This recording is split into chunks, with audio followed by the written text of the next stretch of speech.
ఒక ఇనుము ముక్క వానలో నిలబడి ఉంటుంది, ఎండలో కాలుతుంది, గాలిని ఎదుర్కొంటుంది. సాధారణంగా అయితే ఇప్పటికీ అది మట్టిలో కలిసిపోయి ఉండాలి. కానీ ఈ ఇనుము అలా కాలేదు. 1600 సంవత్సరాలు గడిచిపోయాయి. ఇప్పటికీ ఇది నిలబడి ఉంది, తుప్పు పట్టకుండా. ఇది కథ కాదు, ఇది ఒక ప్రశ్న.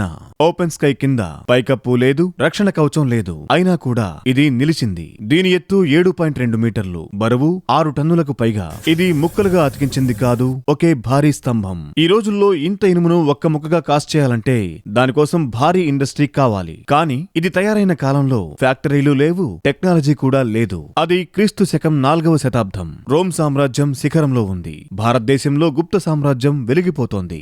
ఇది విక్రమాదిత్య అంటే 2వ చంద్రగుప్తుడు కాలం నాటి నిర్మాణం. దీని మీద ఉన్న సంస్కృత శాసనం చెప్తోంది ఇది మొదట ఒక దేవాలయానికి చెందిన ధ్వజస్తంభం అని. ఇక్కడే అసలు ప్రశ్న.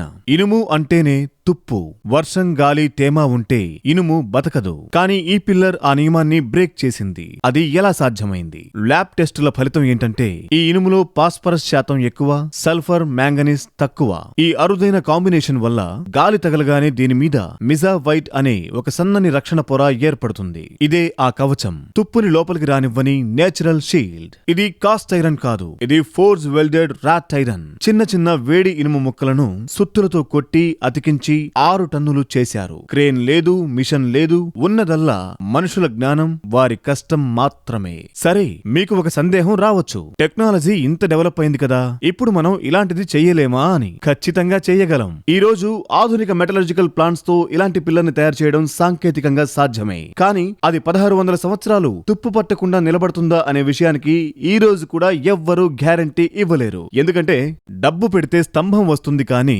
గ్యారంటీ రాదు.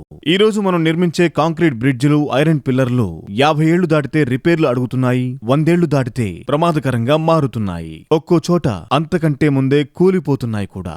అయితే ఈ ఐరన్ పిల్లర్ కోసం ఆనాడు వాళ్లు చేసిన ఖర్చేంటో మనకు తెలియదు. కానీ దీనికి ₹1 మెయింటెనెన్స్ ఖర్చు కూడా అవ్వలేదు. అది వాళ్ల ఇంజనీరింగ్ గొప్పతనం. దీన్ని చూసి ప్రపంచం మొత్తం ఆశ్చర్యపోయింది. మోడర్న్ రూల్స్ ప్రకారం ఇది అసలు ఉండకూడదు, కానీ ఉంది. ఇది దేవుడి మ్యాజిక్ కాదు, ఇది మన పూర్వీకుల మెటలర్జీ సైన్స్. వాళ్ళు కెమిస్ట్రీని మనకంటే ముందే అర్థం చేసుకున్నారు. మన చరిత్ర పుస్తకాల్లో కాదు, మన చుట్టూ ఇలా మౌనంగా నిలబడి ఉంది. మనమే దాన్ని చూడ్డం మానేశాం. ఈ వీడియో మీకు నచ్చితే లైక్ చేయండి. ఇలాంటి చారిత్రాత్మక వీడియోల కోసం పల్నాడు అబ్బాయి ఛానల్ ని సబ్స్క్రైబ్ చేయండి.